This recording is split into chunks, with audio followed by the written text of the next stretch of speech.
Unser Universum begann mit einem Geräusch, dem Urknall.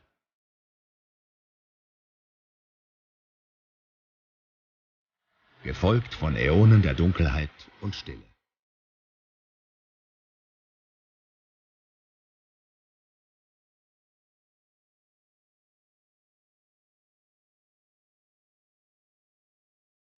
Dann erklangen Stürme und Gezeiten.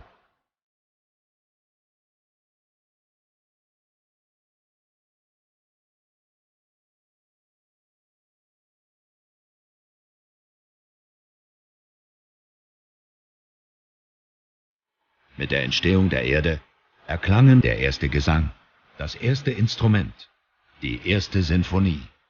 Klänge und Musik wurden nun allgegenwärtig. Aber im selben Maße auch oberflächlich. Und der Zauber des Hörens begann.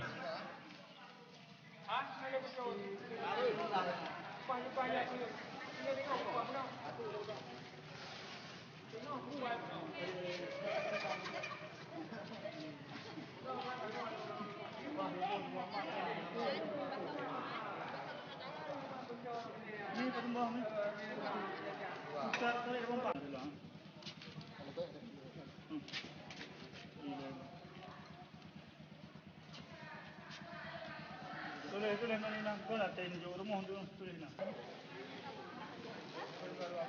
Agak clear ya. Agak clear ya.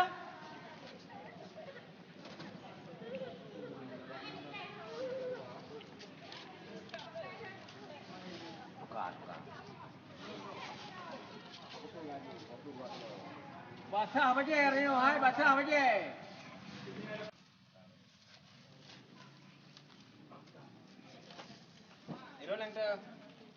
Ira kena macam tengok kartu.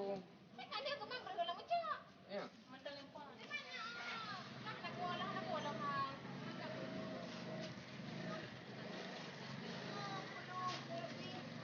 Nak karo ni. Hah? Yang punya kat ilang karo ni. Yang punya ngaji ni. Hah? Mana pu? Ana, dia mudah ada berang. Kau nak lona. Yang balahi. Ana je kat dia. Ayah. Tak ada mana. Kau biasa nak berkau.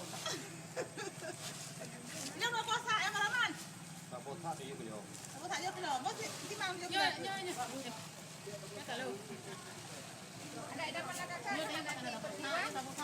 Tak ikat. Ada dapat nak kakak dah nanti berjiwa. Dia tinggal dulu. Kau belah enteknya.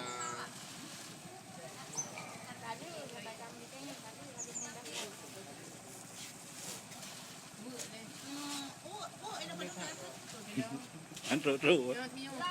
Babang mana dia waktu.